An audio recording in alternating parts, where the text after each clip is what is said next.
صلوا على رسول الله ህልም ነብዩ ማየት አለይሂ ሰላም ብዙ ሰዎች ያነሳሉ። በዚህ አጋጣሚ 114 ሱራ ምዕራፍ 114ም የህልም ፍቺ አላቸው። ግልጽ ነው።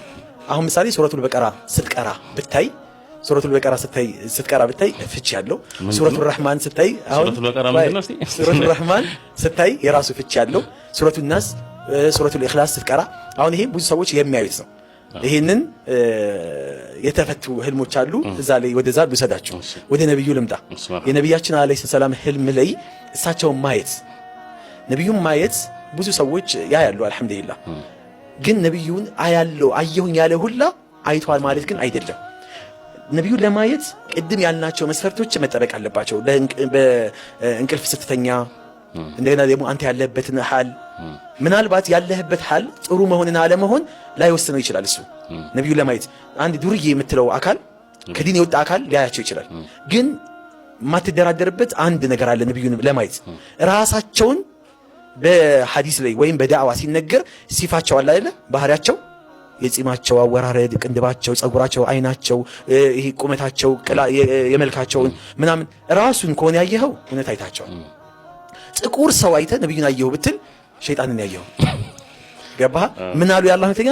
መራአኒ ፊ መናሚሂ ፈቀድ ረአኒ ላ የተመሰሉ ቢ ሸይጣን አሉ። አው ከማ ቃል በህልሙ ያየኝ ሰው በእውን እንዳየኝ ነው፣ ሸይጣን በእኔ አይመሰልም አሉ። አንደኛ ነብዩን ማየት ጥቅሙ አንደኛውና ዋናው በሐያት እንዳያቸው ይቆጠራል። ይሄ ደግሞ በአኺሩ ዘማን የሚመጡ ወንድሞች ያሉ አሉ። ወንድሞቼ ናፈቁኝ ብለው ያለቀሱበት ክስተት ማንም ሰው ያውቀዋል። እኛ ወንድሞች አይደለን ወይ ሲሏቸው እናንተ ሱሐቦቼ ባልደረቦቼ ናቸው አሉና ወንድሞቼ እኔን ሳያዩ በእኔ ያመኑ ናቸው፣ ወደፊት ይመጣሉ። ከነሱ ውስጥ አሉ የአላህ መልእክተኛ እኔን ማየት ከገንዘባቸውም ከልጆቻቸውም ከቤተሰቦቻቸውም መስዋዕት ከፍለው እኔን ማየት ይመኛሉ። ሁሉንም መስዋዕት ከፍለው ልጆቻችንም ሁሉም ፊዳ አድርገን ይሄ ጊዜ ይመጣል ብለዋል። አሁን ያለንበት ሁኔታ ነው። ነብዩን ማይናፍቅ ሰው የለም። ይሄንን በቀላሉ መንገድ ከሳቸው ጋር ያለ አላቃ ያለ ፍቅር ነብዩን ያሳያል። አላህ በእውነት እንዳያቸው ነው የሚቆጠረው። ራሳቸው ናቸው። እኔ አሁን እስካሁን ድረስ ይመጡብኛል። ራሳቸው አጠማጠማቸው ሳይቀር ጥምጣም አጠማጠማቸው የአላህ መልእክተኛ የሚጠበቅ ሐዲስ ላይ የተገለጸው እንዲህ ያደርጉ ነው። ወደታች ይለቋታል። ይቺን አጠማጠም እኛ የተብሊግ ወይ የሱፊ ያደርገን ነው ለዛ ሰተነዋል አይደለ?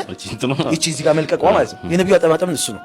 ከዛ እንዲህ ማድረጉ ደግሞ በግርገ ቀይ ወይም ነጭ ጥምጣም አድርጎ እንዲህ መልበሱን ደግሞ የዋሃብያ ያደርገናል።